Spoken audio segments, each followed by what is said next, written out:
El estudio bíblico de hoy va a ser el tema del don profético en la Iglesia de toda la historia de Jesucristo, pero que evidentemente, como habéis visto ya en el título, hoy vamos a ver en qué modo podemos diferenciar a un verdadero de un falso profeta. Este tema lo tenía que haber hecho posteriormente a otro que estaba en fase de preparación, pero me lo he tenido que saltar para poder demostrar que el espíritu de profecía en la Iglesia debe permanecer como una señal distintiva de un pueblo especial que saldría a partir de cierta fecha.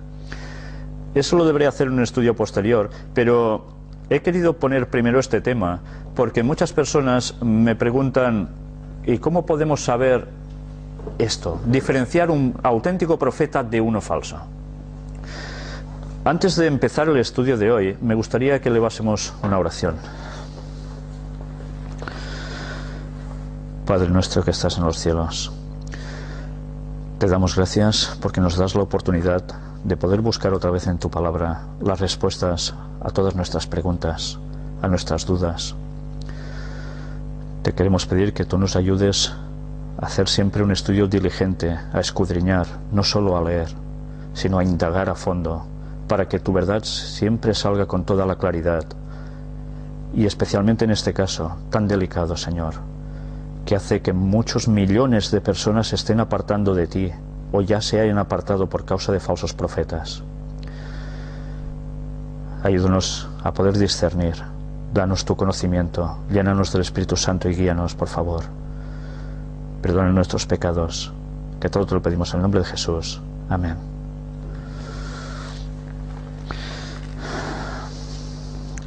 Sí es cierto que este tema es un tema de gran controversia. Si habéis visto la imagen de un principio, veíamos a un lado el Corán, el Islam, por tanto, con un profeta, Mahoma. Hemos visto también otra imagen de un tal Nostradamus, muy conocido por sus sextetas, donde hace unas ciertas profecías. Hemos visto también a un señor, Joseph Smith, líder de una congregación religiosa que también es seguido por millones de personas. Y hemos visto a otro, a un señor llamado Russell, donde también ha sido y es seguido por muchos millones de personas. Y hemos visto a una señora también, que también a su vez es conocida por millones de personas, y que hay personas que se plantean: ¿quién tiene la autoridad para decir quién es verdadero y quién es falso profeta? ¿Cómo podemos discernir eso? En el estudio de hoy vamos a hacer las pruebas bíblicas que se requieren para que un profeta pueda ser determinado como proveniente de Dios o totalmente lo contrario, porque no hay más. O se viene de Dios o se proviene de Satanás. Entonces debemos, si somos creyentes auténticos, saber discernir esto. Sabéis, en las profecías se habla bíblicamente, y Jesús lo dijo, que se levantarían falsos cristos y falsos profetas. Ha sido una realidad, y eso ha ido sucediendo a lo largo de la historia. Desde Jesús en adelante han ido sucediéndose personas que se han dicho ser profetas.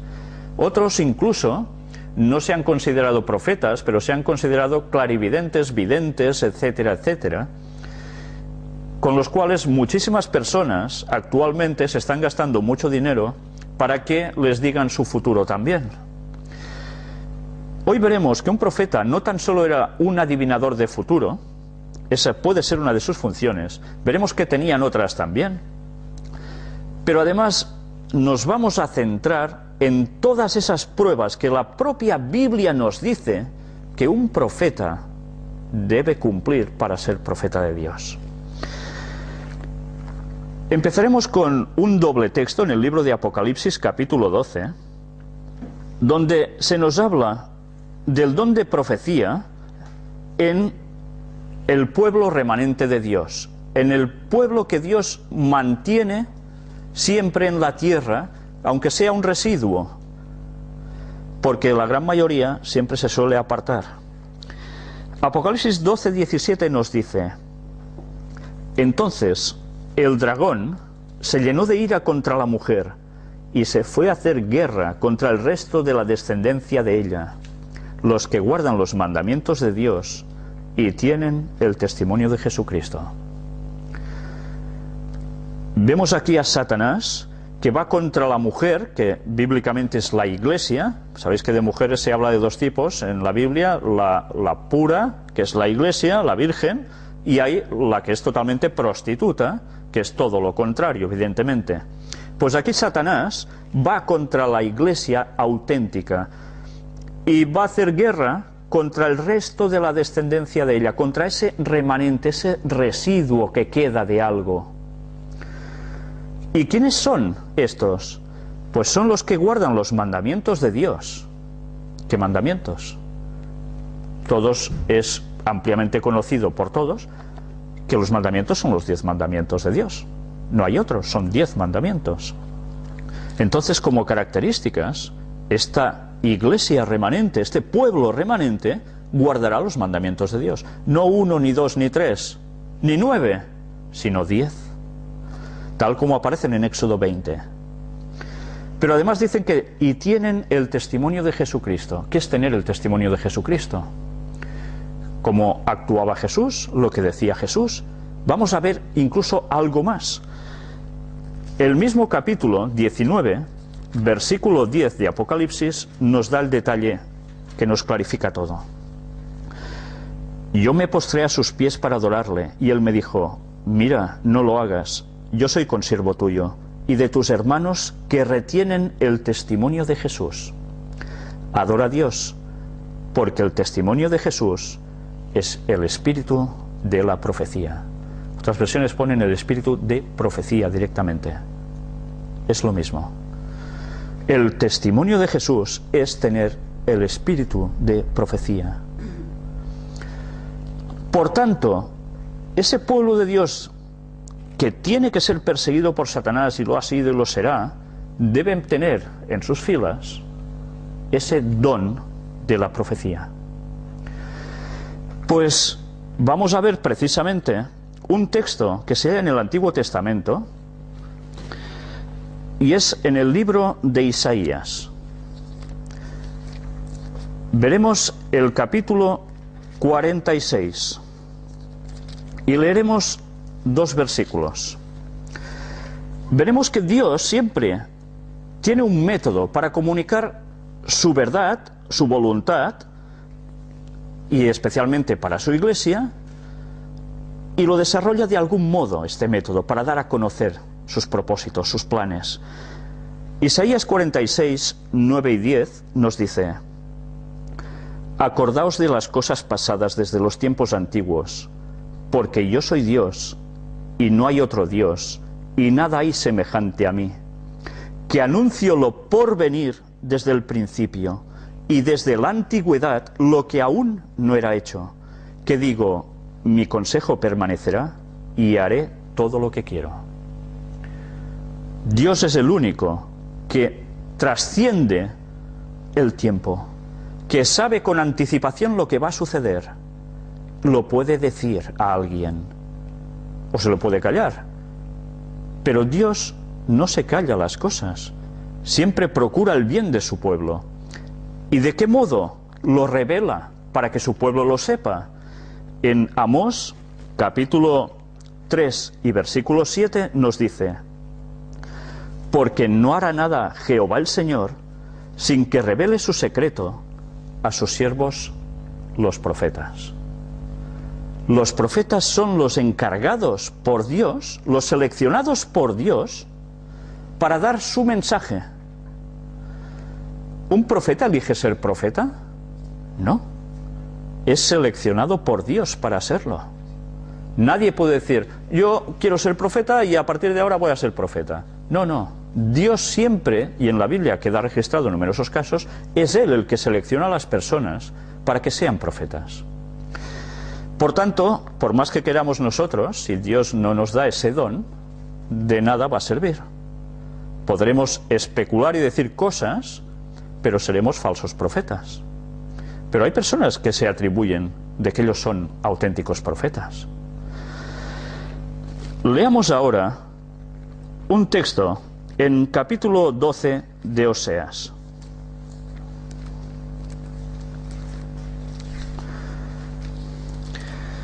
Vamos a ver precisamente esas funciones que además identificaban la labor de un profeta.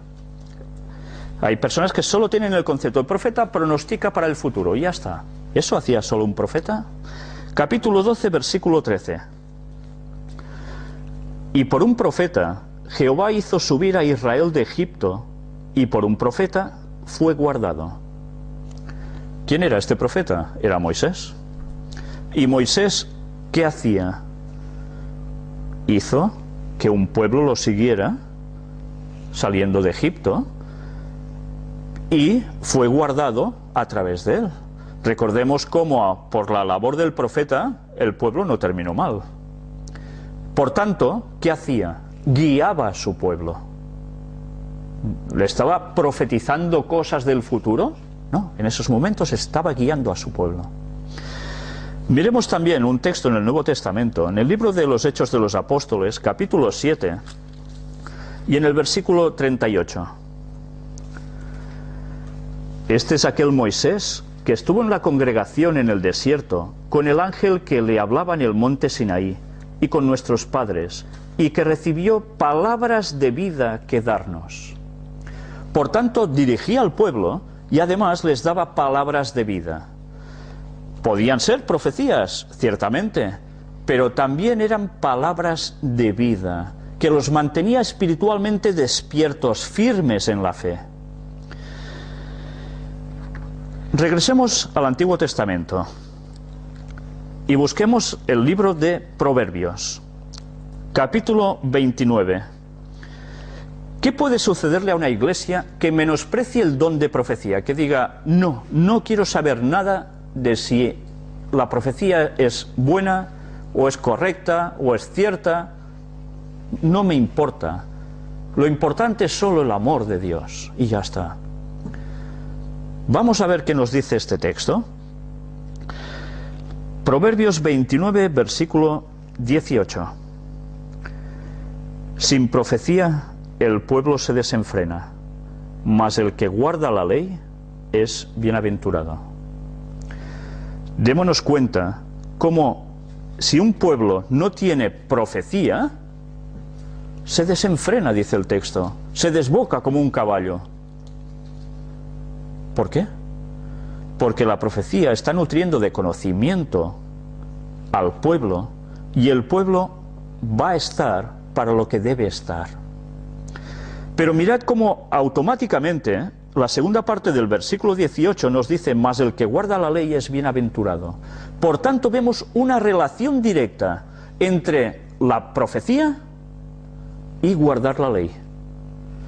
Si nos estamos dando cuenta, ya empezamos a coger el primer concepto.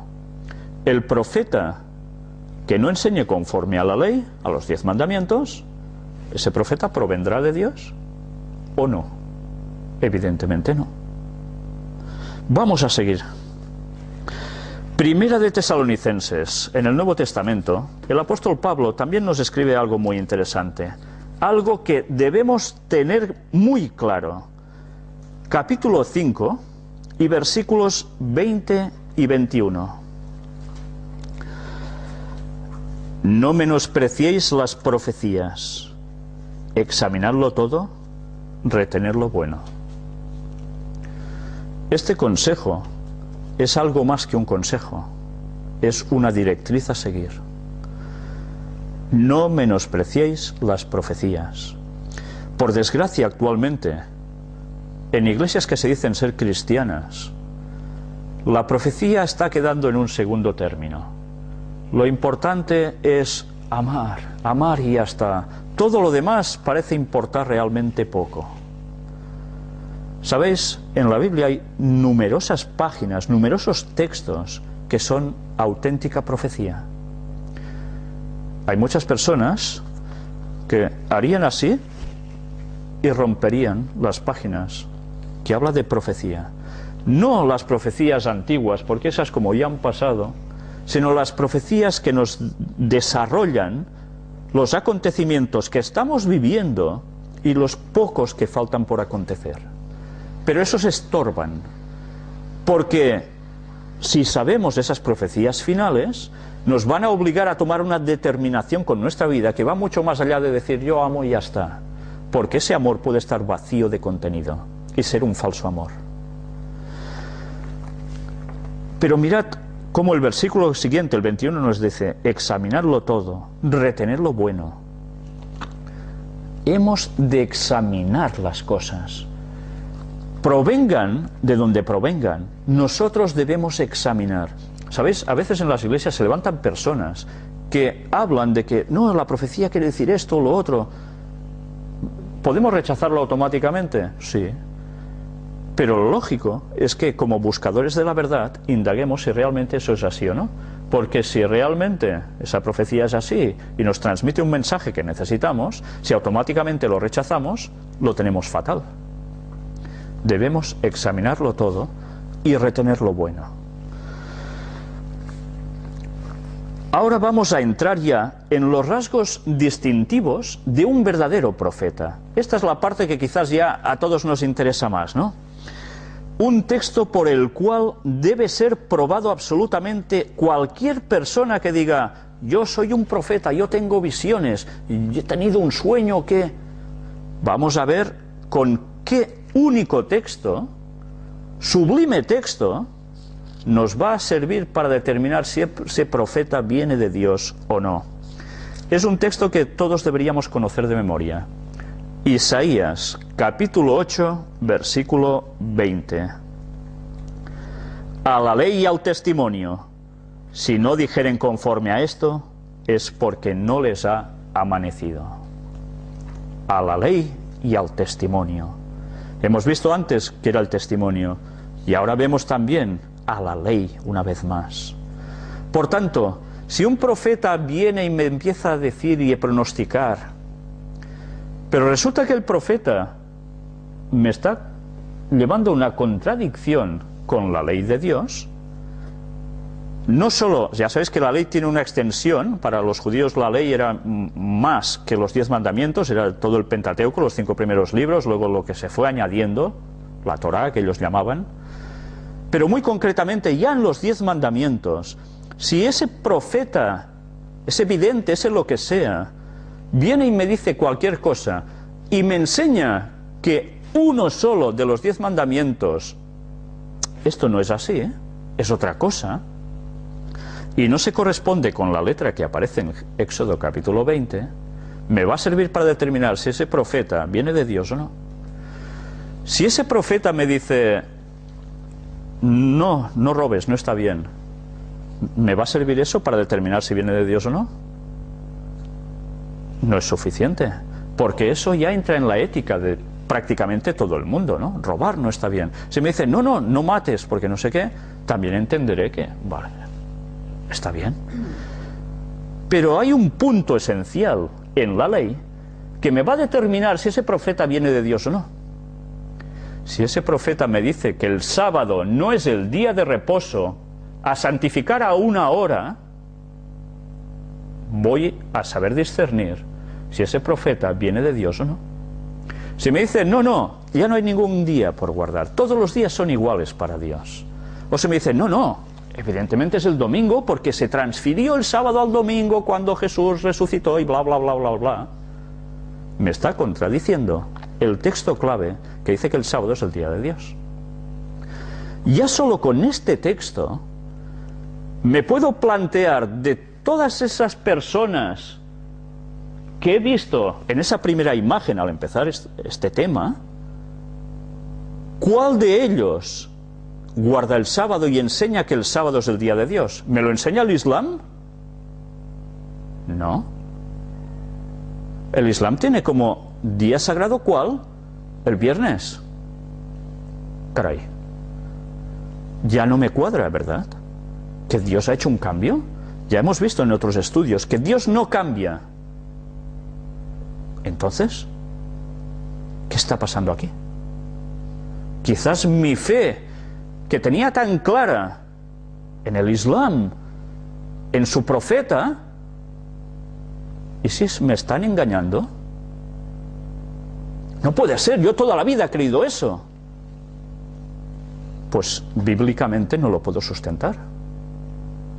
Entonces, va a ser muy difícil para mí cambiar el concepto y decir, estaba equivocado, me han estado engañando, a mí y a millones de personas.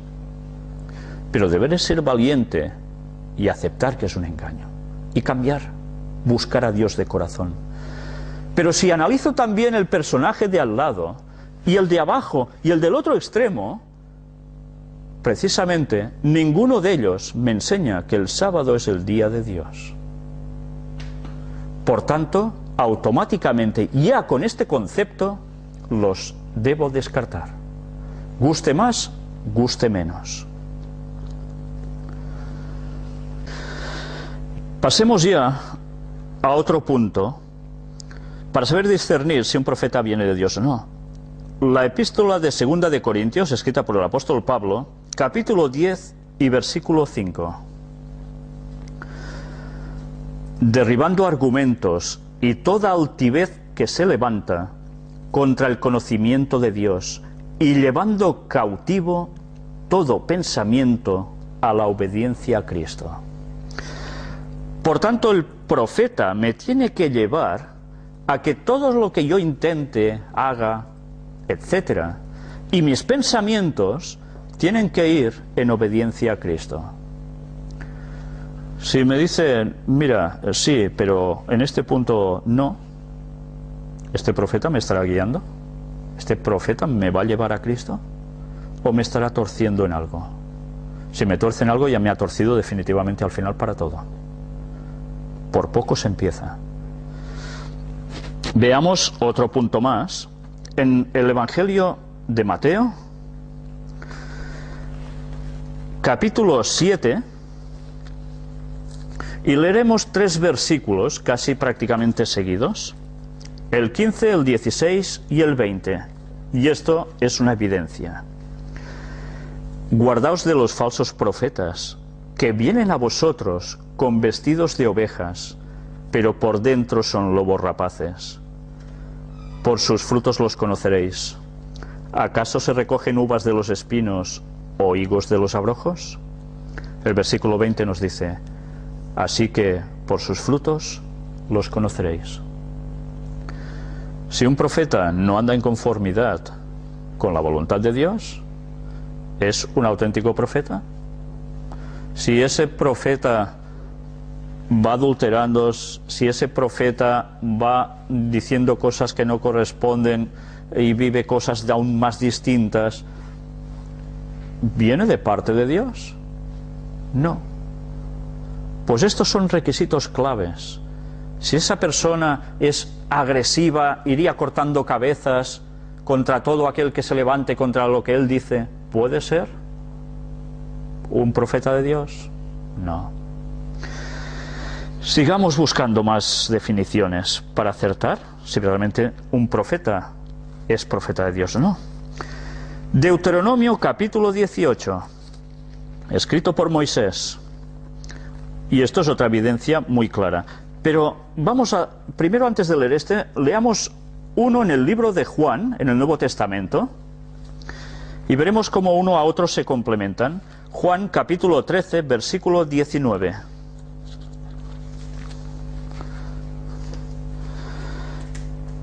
Desde ahora os lo digo antes que suceda, para que cuando suceda creáis que yo soy.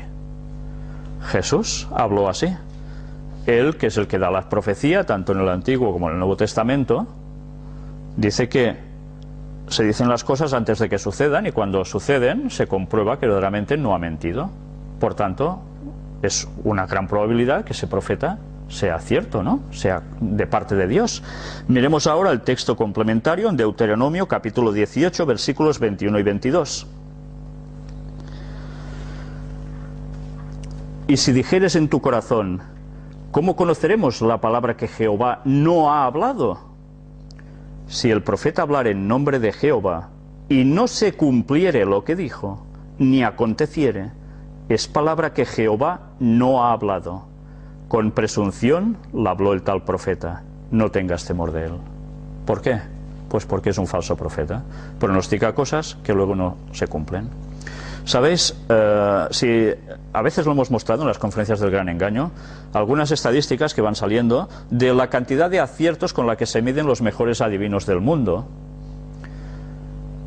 Y va por un porcentaje de un 8%, un tanto por ciento, ni de casualidad llegan jamás ninguno al 100%.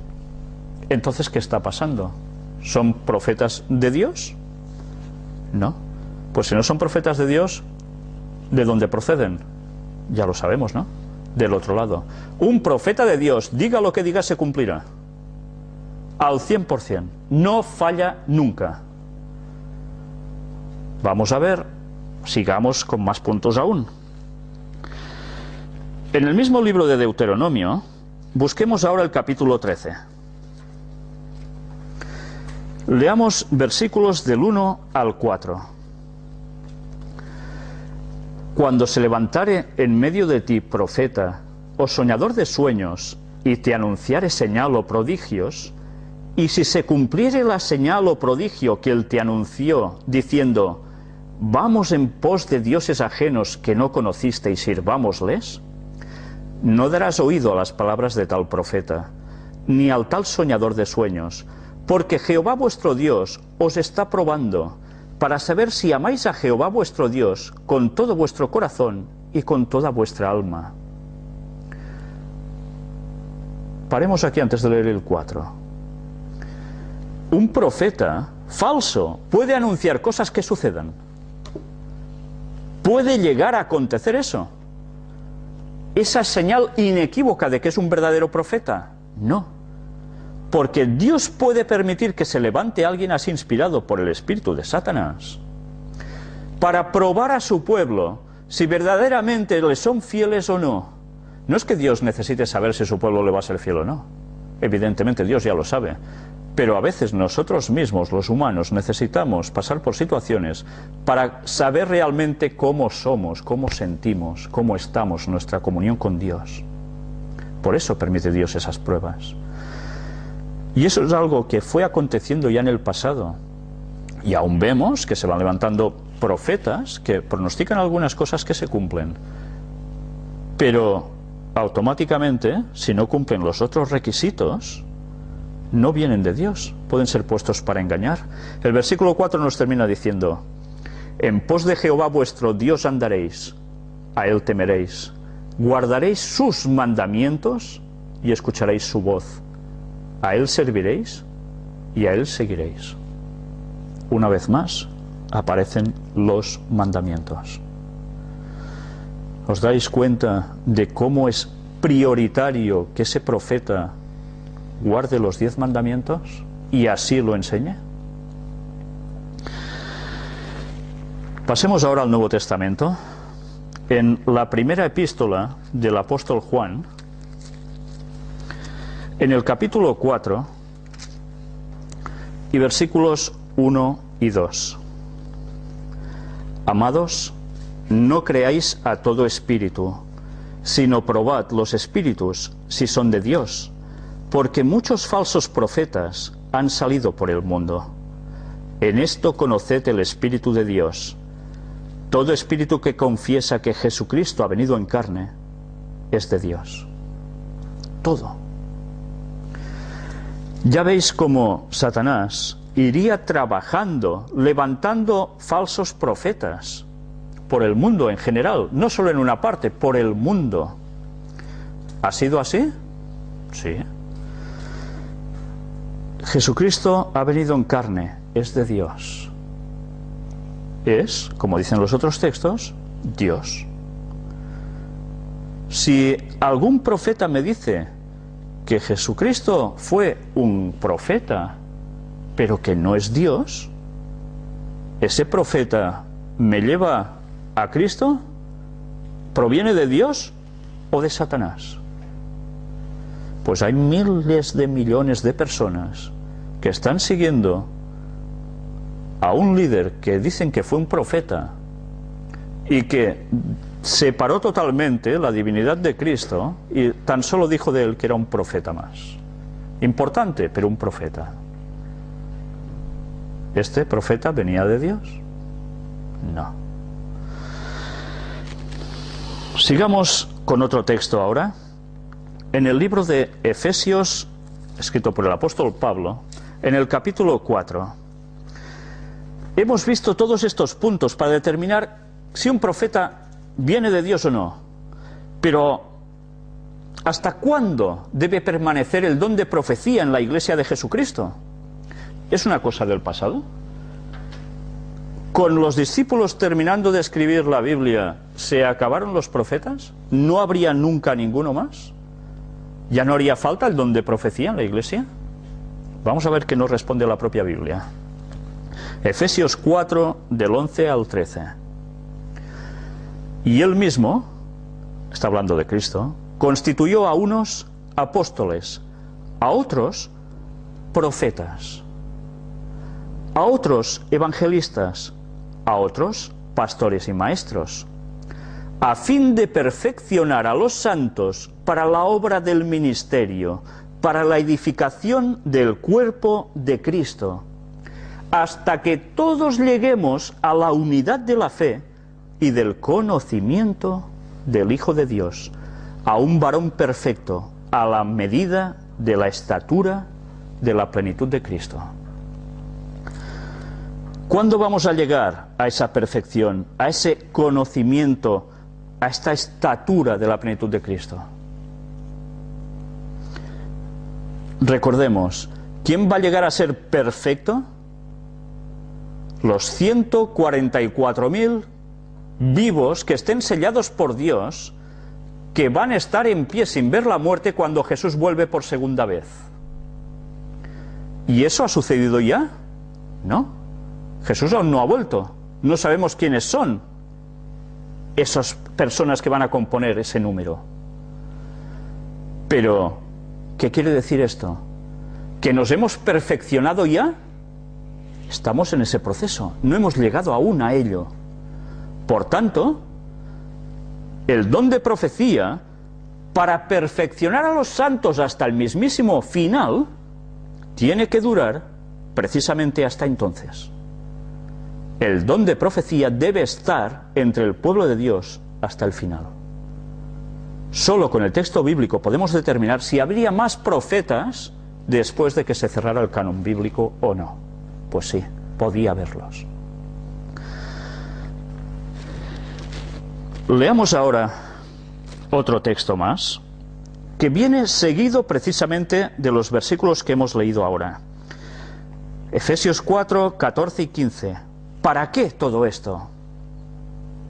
Para que ya no seamos niños fluctuantes, llevados por doquiera de todo viento de doctrina, por estratagema de hombres, que para engañar emplean con astucia las artimañas del error, sino que siguiendo la verdad en amor, crezcamos en todo en aquel que es la cabeza, esto es, Cristo.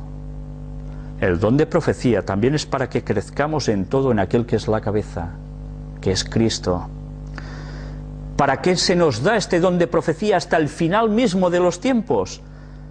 Para que no seamos como niños fluctuantes llevados por todo viento de doctrina. Ahora sopla un viento de aquí, y me voy para allá. Ahora me sopla de allá, me voy para acá. Nos estamos dejando llevar por vientos de doctrina si no tenemos el don de profecía hasta el final.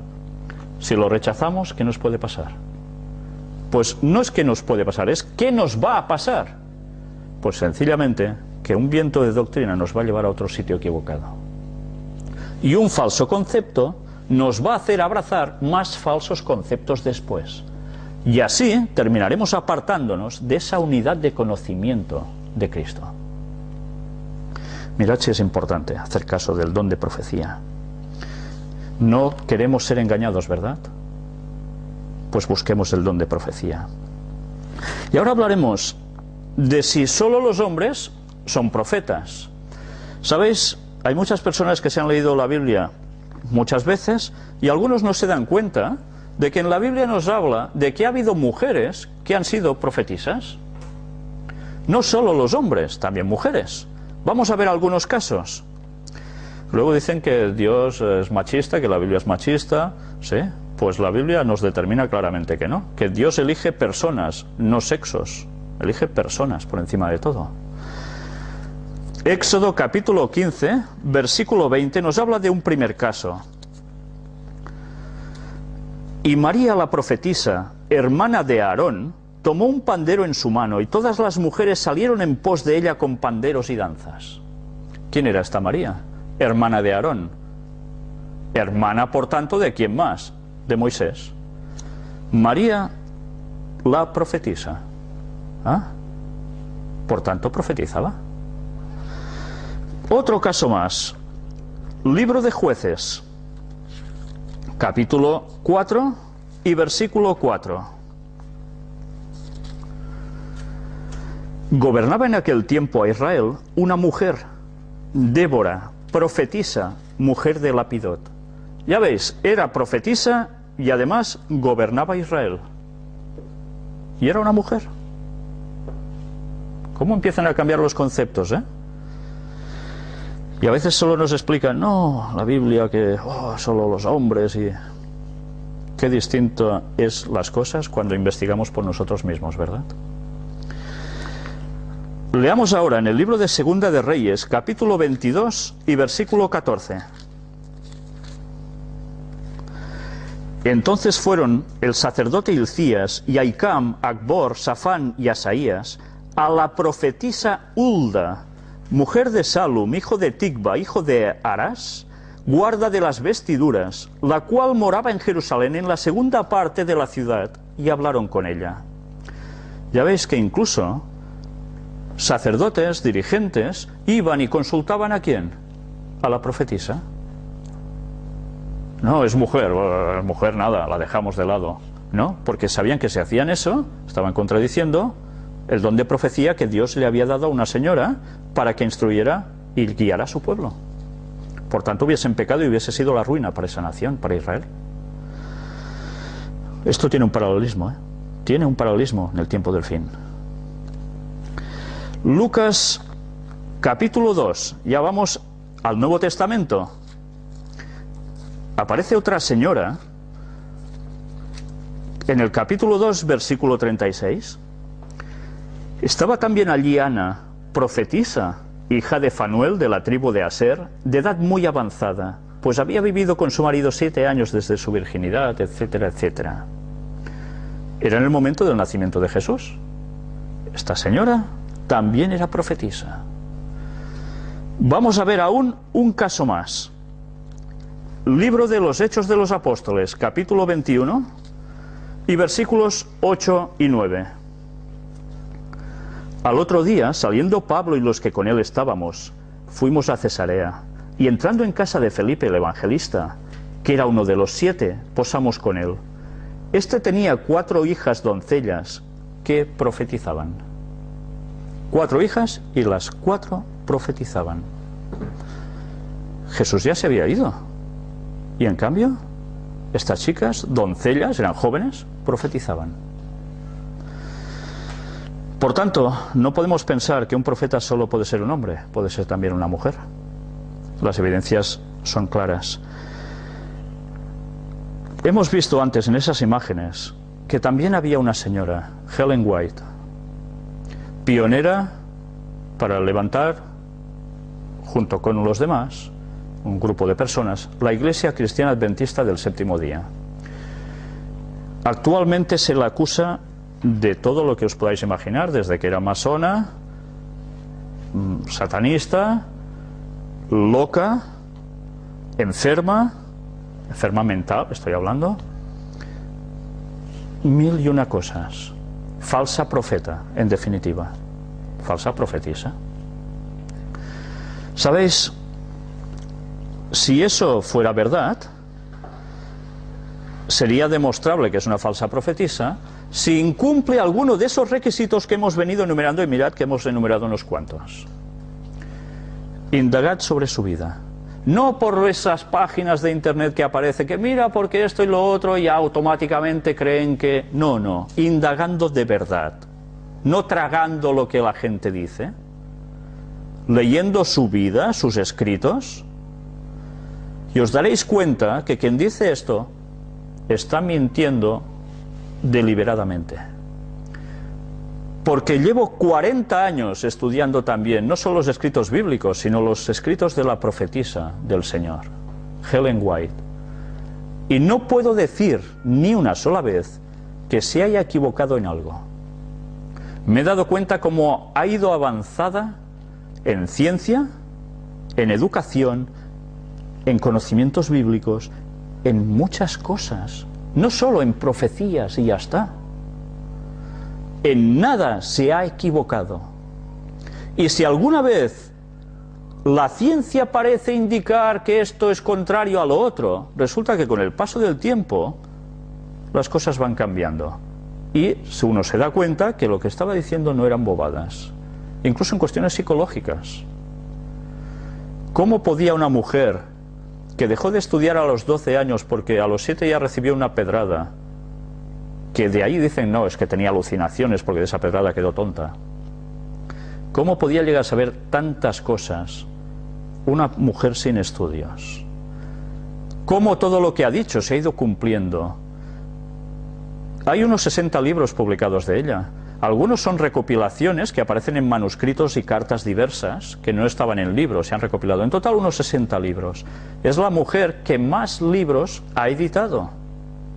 Y era lo que se dice aquí una cateta, una persona sin instrucción. ¿Y por qué nada de lo que ha dicho se ha podido demostrar que sea falso?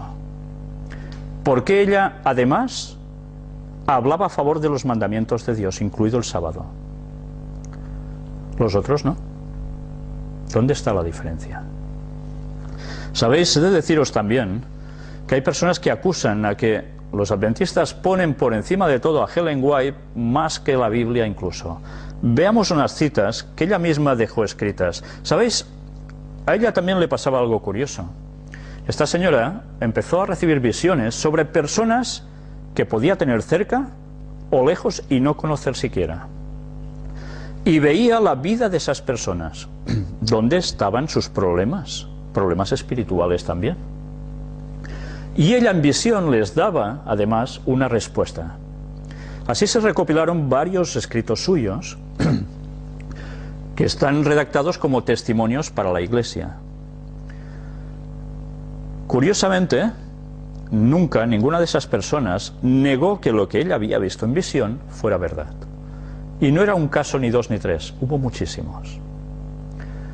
Y les decía la instrucción a seguir. Luego cada uno decidía. Como todo el mundo tenemos opción. Incluso alguna vez quisieron engañarla. Habían quedado con ella en un lugar y la persona que había quedado con ella se fue a otro sitio. Y supongo que debería estar partiéndose de risa pensando, la otra habrá ido allí a esperarme. Y va y se lo encuentra allí con él. ¿Cómo puede ser eso? Revelaciones de Dios. Y así muchas cosas, pero mirad lo que ella misma escribe sobre los testimonios, que es como se conocen este tipo de mensajes, ¿no? Los testimonios no fueron publicados para reemplazar a la Biblia. ¿Sabéis? Hay profetas de los que habéis visto que sus libros se ponen por encima de la Biblia. ¿Sí? Ella ya lo dice, no están hechos para reemplazar a la Biblia. Esto se halla en Testimonios para la Iglesia, tomo 1, por si alguien quiere saberlo. Los testimonios no han de empequeñecer la palabra de Dios, sino exaltarla y atraer los ánimos a ella para que pueda impresionar a todos la hermosa sencillez de la verdad. Con sus escritos iba a dirigir a la gente que se estaba apartando ya de la Biblia, del estudio profundo de la Biblia, para que sintieran ganas de volver a coger sus Biblias y buscar a fondo. Dios quiere que su pueblo sea una unidad, que sus hijos tengan un mismo parecer, un mismo ánimo y un mismo criterio. Esto no puede lograrse sin un testimonio claro, recto y vivo. Y así es. También me fue dado el cargo solemne de dar fielmente el mensaje de Dios sin hacer diferencia entre amigos y enemigos. El mensaje era para todos. Y esto es importante, no solo para un grupo de personas, para todo el mundo.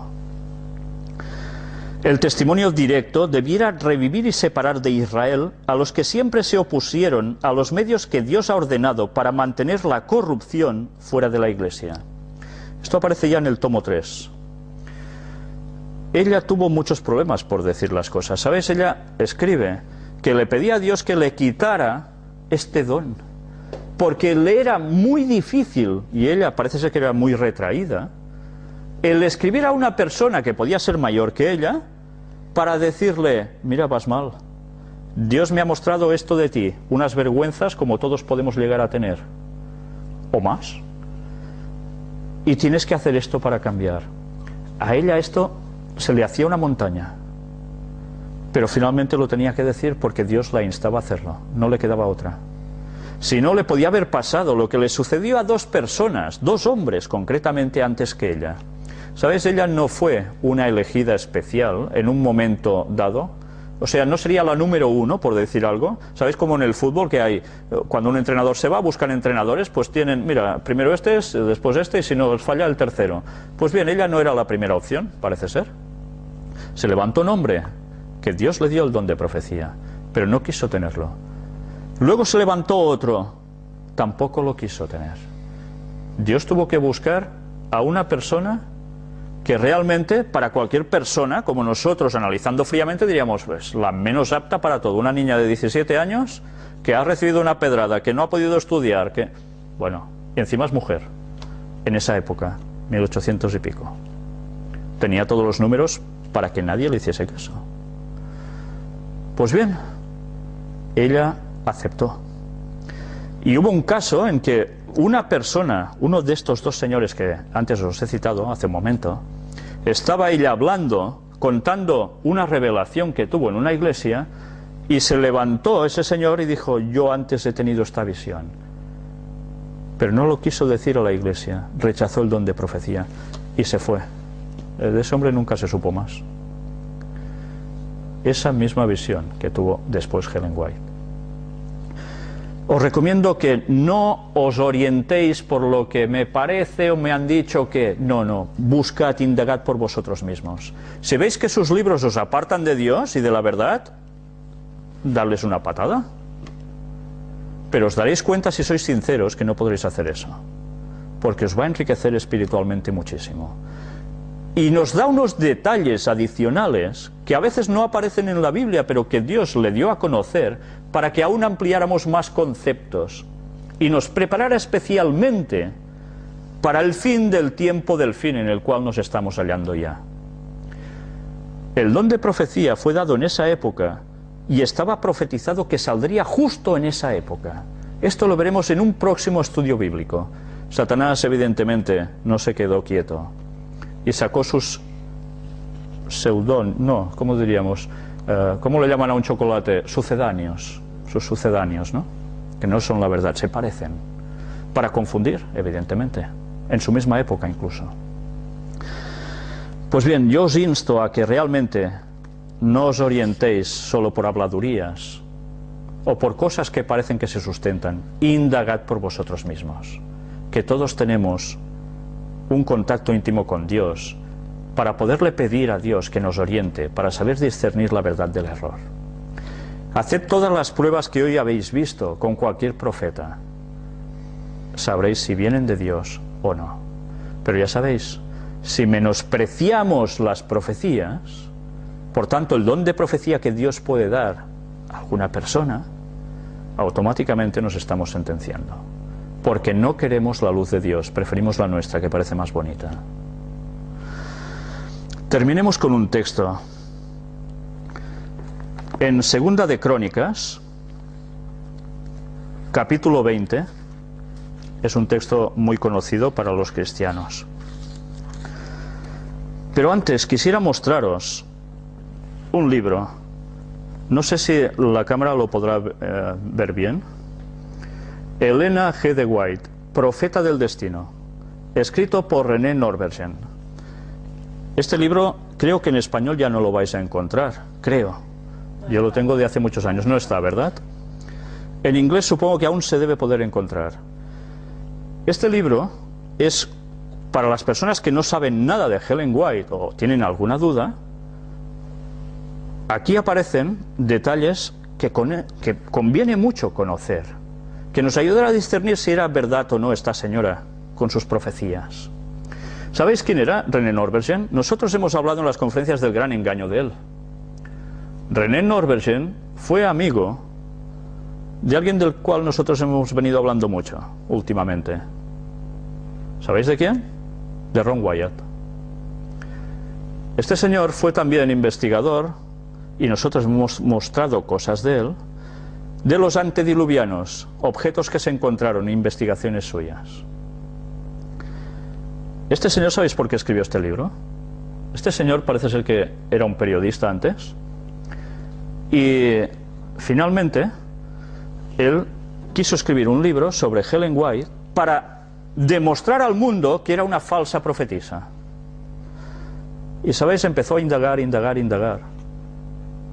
hasta llegar a una conclusión obvia, que era una verdadera profetisa.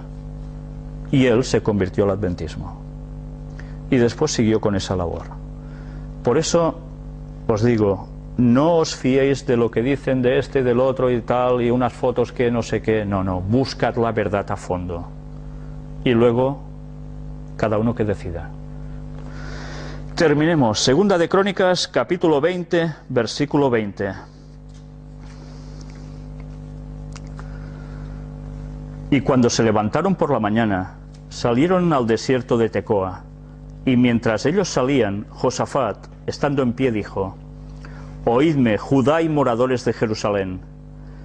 Creed en Jehová vuestro Dios, y estaréis seguros. Creed a sus profetas, y seréis prosperados.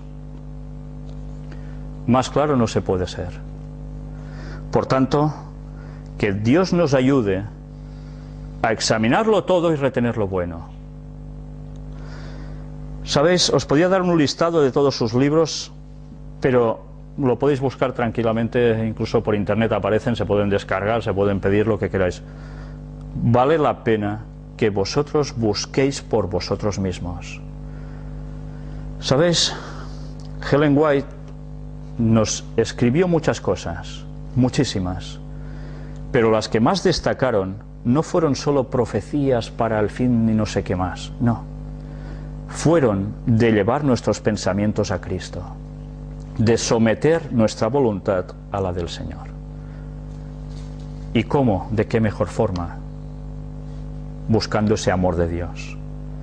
Si amamos a Dios de todo corazón, amaremos también al prójimo de la misma forma. ¿Y eso de qué nos va a servir? Pues para poder tener acceso a esa puerta del cielo, del cual también hablaremos en las conferencias del gran engaño. Sí, actualmente hay bastantes libros sobre Ellen White. Uno de ellos es Profecías Dramáticas, ¿no? Que intentan también eso, demostrar cómo no son historias falsas, pero hay mensajeros del Señor, hay un montón de libros que dan datos sobre ella. Ella tiene notas biográficas también. Todos son libros de los cuales podemos extraer cosas que diréis, bueno, y examinar por vosotros mismos, buscar si eso es ficción o es una realidad, o alguien se lo ha inventado y lo ha puesto allí, y veréis y os daréis cuenta de que debemos seguir a los profetas de Dios, y entonces progresaremos y podremos estar con Dios. Pues bien, que Dios nos ayude a ello, y me gustaría terminar con una oración.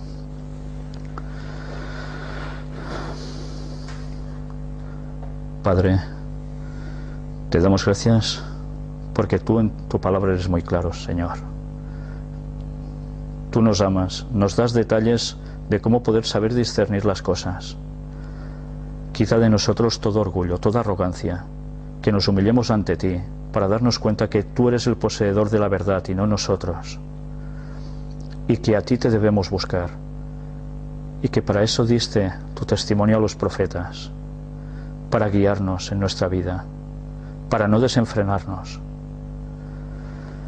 Ayúdanos a cambiar todo lo malo que tengamos, que no rechacemos a los profetas de Dios por las cosas que a nosotros nos gustan, sino que busquemos verdaderamente tu voluntad para llegar a ser perfectos como tú quieres que seamos. Ayúdanos a entrar por la puerta del cielo, Señor. Ayúdanos a ser fuertes en la fe, firmes hasta el mismísimo final. Y si es tu voluntad, ayúdanos a pertenecer a esos 144.000. Y ayúdanos a trabajar para ello. Y que tu don siga trabajando entre tu pueblo. Sabemos que aún se levantarán más personas con sueños y visiones, tal como está profetizado. Y te queremos pedir que en los momentos más difíciles en los que Satanás tampoco se quedará quieto para engañarnos, nos des el conocimiento y la sabiduría para saber discernir la verdad del error. Bendícenos, Señor. Perdona todos nuestros pecados. Que te lo pedimos todo en el nombre de Jesús. Amén.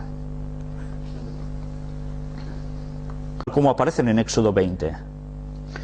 Pero además dicen que y tienen el testimonio de Jesucristo. ¿Qué es tener el testimonio de Jesucristo? Cómo actuaba Jesús, lo que decía Jesús. Vamos a ver incluso algo más. El mismo capítulo 19, versículo 10 de Apocalipsis, nos da el detalle que nos clarifica todo. Yo me postré a sus pies para adorarle, y él me dijo: mira, no lo hagas, yo soy consiervo tuyo y de tus hermanos que retienen el testimonio de Jesús. Adora a Dios, porque el testimonio de Jesús es el espíritu de la profecía. Otras versiones ponen el espíritu de profecía directamente. Es lo mismo. El testimonio de Jesús es tener el espíritu de profecía.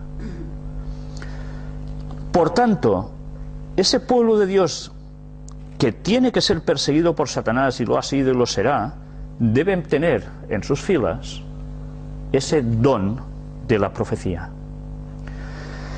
Pues vamos a ver precisamente un texto que se halla en el Antiguo Testamento, y es en el libro de Isaías. Veremos el capítulo 46 y leeremos 2 versículos. Veremos que Dios siempre tiene un método para comunicar su verdad, su voluntad, y especialmente para su iglesia, y lo desarrolla de algún modo este método para dar a conocer sus propósitos, sus planes. Isaías 46, 9 y 10 nos dice: acordaos de las cosas pasadas desde los tiempos antiguos, porque yo soy Dios y no hay otro Dios, y nada hay semejante a mí, que anuncio lo por venir desde el principio, y desde la antigüedad lo que aún...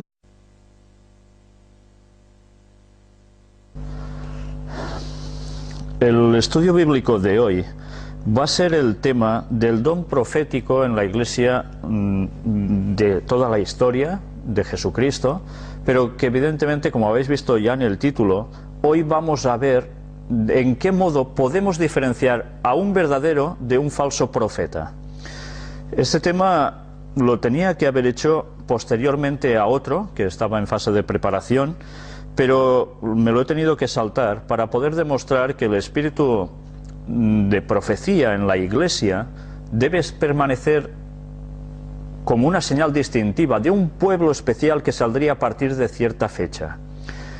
Eso lo debería hacer en un estudio posterior, pero he querido poner primero este tema porque muchas personas me preguntan: ¿y cómo podemos saber esto? Diferenciar un auténtico profeta de uno falso. Antes de empezar el estudio de hoy, me gustaría que elevásemos una oración. Padre nuestro que estás en los cielos, te damos gracias porque nos das la oportunidad de poder buscar otra vez en tu palabra las respuestas a todas nuestras preguntas, a nuestras dudas. Te queremos pedir que tú nos ayudes a hacer siempre un estudio diligente, a escudriñar, no solo a leer, sino a indagar a fondo, para que tu verdad siempre salga con toda la claridad. Y especialmente en este caso tan delicado, Señor, que hace que muchos millones de personas se estén apartando de ti, o ya se hayan apartado por causa de falsos profetas.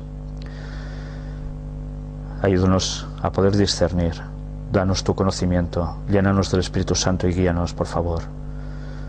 Perdona nuestros pecados, que todo te lo pedimos en el nombre de Jesús. Amén.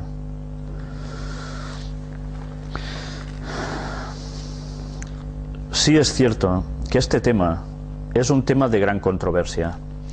Si habéis visto la imagen de un principio, veíamos a un lado el Corán, el Islam, por tanto, con un profeta, Mahoma. Hemos visto también otra imagen de un tal Nostradamus, muy conocido por sus excetas, donde hace unas ciertas profecías. Hemos visto también a un señor, Joseph Smith, líder de una congregación religiosa que también es seguido por millones de personas. Y hemos visto a otro, a un señor llamado Russell, donde también ha sido y es seguido por muchos millones de personas. Y hemos visto a una señora también, que también a su vez es conocida por millones de personas, y que hay personas que se plantean: ¿quién tiene la autoridad para decir quién es verdadero y quién es falso profeta? ¿Cómo podemos discernir eso? En el estudio de hoy vamos a hacer las pruebas bíblicas que se requieren para que un profeta pueda ser determinado como proveniente de Dios o totalmente lo contrario, porque no hay más. O se viene de Dios o se proviene de Satanás. Entonces debemos, si somos creyentes auténticos, saber discernir esto. Sabéis, en las profecías se habla bíblicamente, y Jesús lo dijo, que se levantarían falsos cristos y falsos profetas. Ha sido una realidad. Eso ha ido sucediendo a lo largo de la historia. Desde Jesús en adelante han ido sucediéndose personas que se han dicho ser profetas. Otros incluso no se han considerado profetas, pero se han considerado clarividentes, videntes, etcétera, etcétera, con los cuales muchísimas personas actualmente se están gastando mucho dinero para que les digan su futuro también. Hoy veremos que un profeta no tan solo era un adivinador de futuro, esa puede ser una de sus funciones, veremos que tenían otras también, pero además nos vamos a centrar en todas esas pruebas que la propia Biblia nos dice que un profeta debe cumplir para ser profeta de Dios. Empezaremos con un doble texto en el libro de Apocalipsis, capítulo 12, donde se nos habla del don de profecía en el pueblo remanente de Dios, en el pueblo que Dios mantiene siempre en la tierra, aunque sea un residuo, porque la gran mayoría siempre se suele apartar. Apocalipsis 12:17 nos dice: entonces el dragón se llenó de ira contra la mujer y se fue a hacer guerra contra el resto de la descendencia de ella, los que guardan los mandamientos de Dios y tienen el testimonio de Jesucristo. Vemos aquí a Satanás, que va contra la mujer, que bíblicamente es la iglesia. Sabéis que de mujeres se habla de dos tipos en la Biblia: la pura, que es la iglesia, la virgen, y hay la que es totalmente prostituta, que es todo lo contrario, evidentemente. Pues aquí Satanás va contra la iglesia auténtica y va a hacer guerra contra el resto de la descendencia de ella, contra ese remanente, ese residuo que queda de algo. ¿Y quiénes son estos? Pues son los que guardan los mandamientos de Dios. ¿Qué mandamientos? Todos, es ampliamente conocido por todos que los mandamientos son los 10 mandamientos de Dios. No hay otros, son 10 mandamientos. Entonces, como características, esta iglesia remanente, este pueblo remanente, guardará los mandamientos de Dios. No 1, ni 2, ni 3, ni 9, sino 10. Tal no era hecho, que digo, mi consejo permanecerá y haré todo lo que quiero. Dios es el único que trasciende el tiempo, que sabe con anticipación lo que va a suceder. Lo puede decir a alguien, o se lo puede callar, pero Dios no se calla las cosas, siempre procura el bien de su pueblo. ¿Y de qué modo lo revela para que su pueblo lo sepa?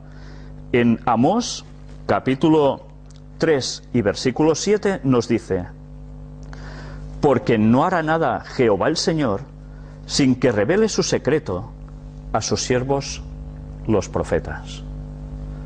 Los profetas son los encargados por Dios, los seleccionados por Dios para dar su mensaje. ¿Un profeta elige ser profeta? No. Es seleccionado por Dios para serlo.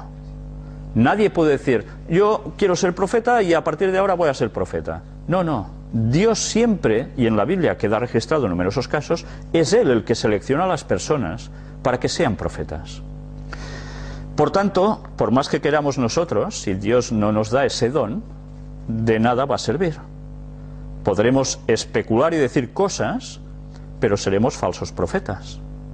Pero hay personas que se atribuyen de que ellos son auténticos profetas. Leamos ahora un texto en capítulo 12 de Oseas.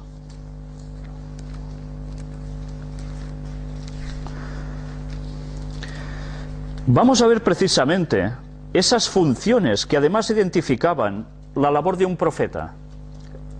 Hay personas que solo tienen el concepto de profeta, pronostica para el futuro, y ya está. ¿Eso hacía solo un profeta? Capítulo 12, versículo 13. Y por un profeta